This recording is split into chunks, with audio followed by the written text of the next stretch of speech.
Syekh Siti Jenar berpandangan bahwa hidup di dunia ini adalah siksa. Alam kehidupan yang dijalani manusia di dunia dianggap sebagai alam kematian. Kematian justru dipandangnya sebagai awal kehidupan yang lebih abadi. Dalam kematian terdapat surga dan neraka.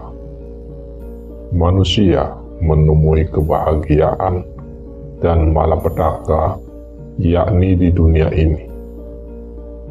Surga dapat ditafsirkan sebagai kesenangan dan neraka ditafsirkan sebagai kesulitan serta rasa marah di hati yang semuanya itu hanya terdapat dalam hati saja, tidak bersifat langgeng.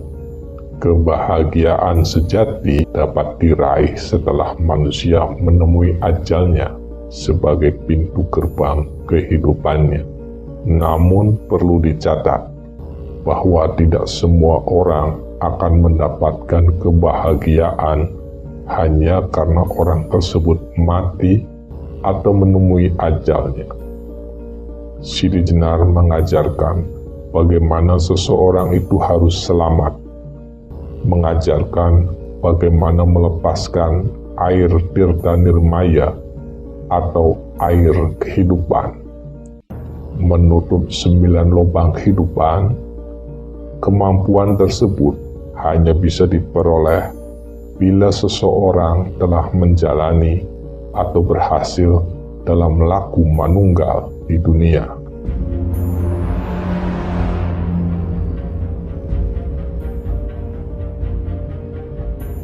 Dengan demikian, dapat ditafsirkan bahwa pencapaian jalan kematian yang selamat adalah ketika seseorang sudah berproses dalam kemanunggalan.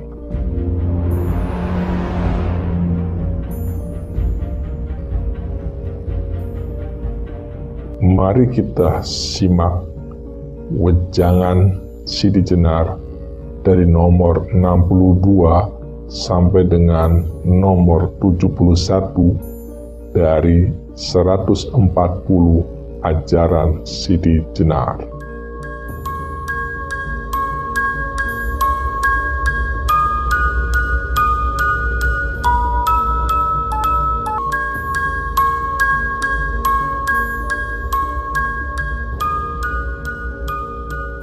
Nomor 72. Di dunia manusia mati, siang malam manusia berpikir dalam alam kematian, mengharap-harap akan permulaan hidupnya. Hal ini mengherankan sekali. Tetapi sesungguhnya manusia di dunia ini dalam alam kematian. Sebab di dunia ini banyak neraka yang dialami, kesengsaraan, panas, dingin, kebingungan, kekacauan, dan kehidupan manusia dalam alam yang nyata. Nomor 73. Dalam alam ini, manusia hidup mulia, mandiri diri pribadi, tiada diperlukan lantaran ayah dan ibu.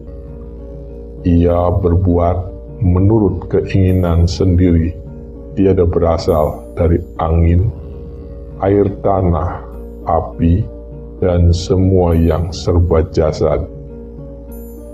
Ia tidak menginginkan atau mengharap-harapkan kerusakan apapun. Maka apa yang disebut Allah ialah barang baru, direka-reka menurut pikiran dan perbuatan. Nomor 74. Orang-orang muda dan bodoh banyak yang diikat oleh budi, cipta, iblis laknat, kafir, setan, dan angan-angan yang muluk-muluk yang menuntun mereka ke yang bukan-bukan. Orang jatuh ke dalam neraka dunia karena ditarik oleh panca indera, menuruti nafsu catur warna, hitam, merah, kuning, serta putih dalam jumlah yang besar sekali, yang masuk ke dalam jiwa raganya. Nomor 75.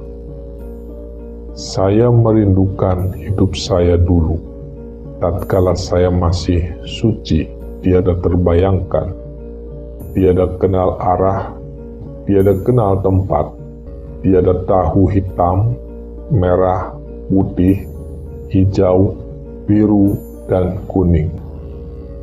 Kapankah saya kembali ke kehidupan saya yang dulu? Kelahiranku di dunia alam kematian itu demikian susah payahnya, karena saya memiliki hati sebagai orang yang mengandung sifat baru. Nomor 76.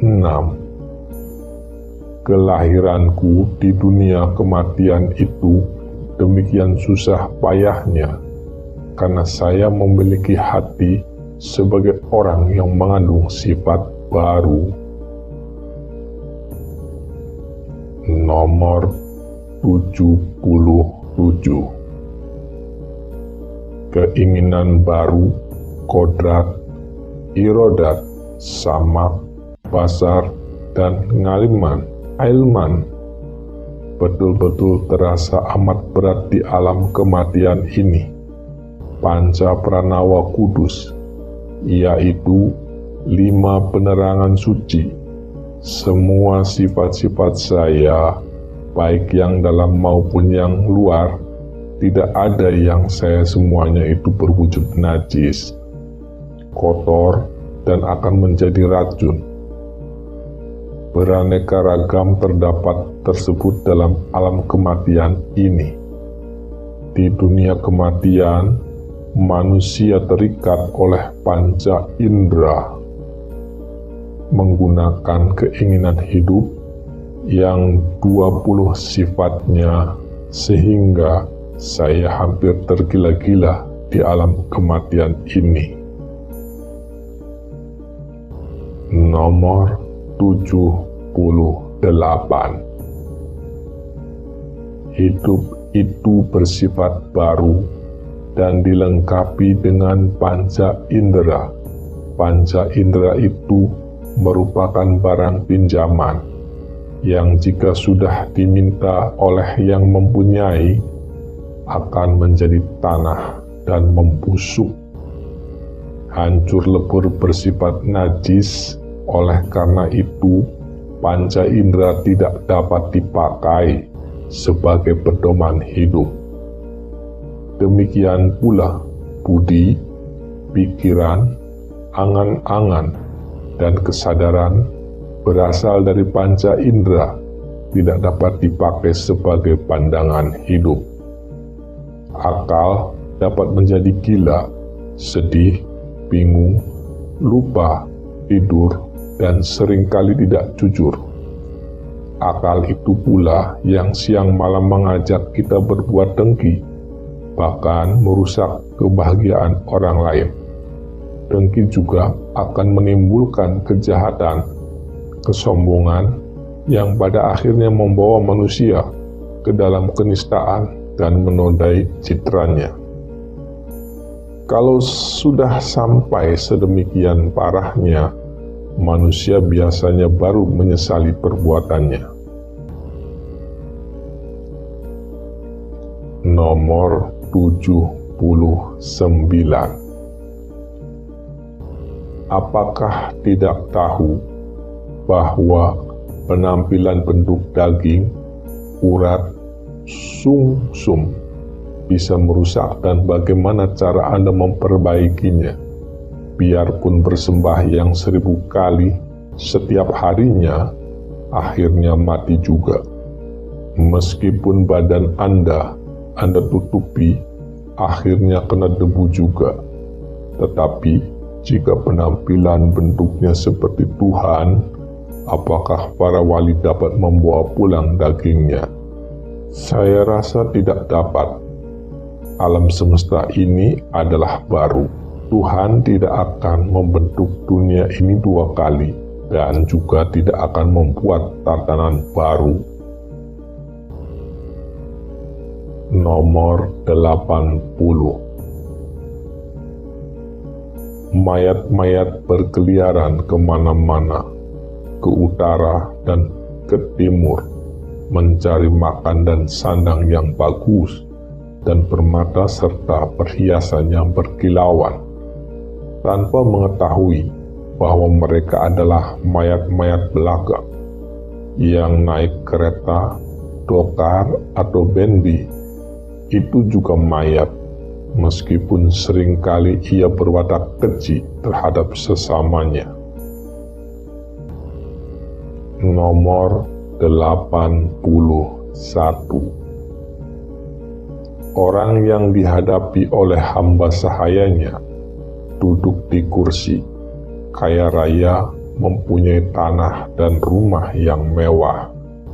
Mereka sangat senang dan bangga. Apakah ia tidak tahu bahwa semua benda yang terdapat di dunia akan musnah menjadi tanah? Meskipun demikian, ia bersifat sombong, lagi congkak. Oh, berbelas kasihan saya kepadanya. Ia tidak tahu akan sifat-sifat dan citra dirinya sebagai mayat. Ia merasa dirinya yang paling cukup pandai. Nomor 82. Di alam kematian ada surga dan neraka. Dijumpai untung serta sial. Keadaan di dunia seperti ini, menurut Syekh Sidi Jenar, sesuai dengan dalil Samarkandi. Al-mayit pikruhi fayajitu kabilahu. Artinya, sesungguhnya orang yang mati menemukan jiwa raga dan memperoleh pahala surga serta neraka. Nomor 83. Keadaan itulah yang dialami manusia sekarang. Demikian pendapat Syekh Sidi Jenar, yang pada akhirnya Sidi Jenar siang malam berusaha untuk mensucikan budi serta menguasai ilmu luhur dengan kemuliaan jiwa. Nomor 84. Di alam kematian terdapat surga dan neraka, yakni bertemu dengan kebahagiaan dan kecelakaan, dipenuhi oleh hamparan keduniawian. Ini cocok dengan dalil Samarkandi. Anal mayit bikutri wayajidu katibahu. Sesungguhnya orang mati itu akan mendapatkan raga bangkainya, terkena pahala surga serta neraka. Nomor 85. Surga neraka tidaklah kekal dan dapat lebur ataupun letaknya hanya dalam rasa hati masing-masing pribadi. Senang puas itulah surga, adapun neraka ialah jengkel, kecewa dalam hati bahwa surga neraka terdapat di akhirat. Itulah hal yang semata khayal, tidak termakan akal. Nomor 86.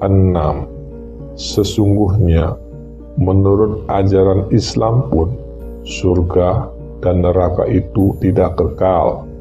Yang menganggap kekal surga neraka itu adalah kalangan awam. Sesungguhnya mereka berdua wajib rusak dan binasa. Hanya Allah zat yang wajib abadi, kekal, langgeng, dan ajali. Nomor 87. Sesungguhnya tempat kebahagiaan dan kemuliaan yang disebut surga oleh orang-orang Hindu-Buddha di dalam Islam disebut dengan nama Jannah, yang bermakna tempat sangat menyenangkan, yang di dalamnya hanya terdapat kebahagiaan dan kegembiraan.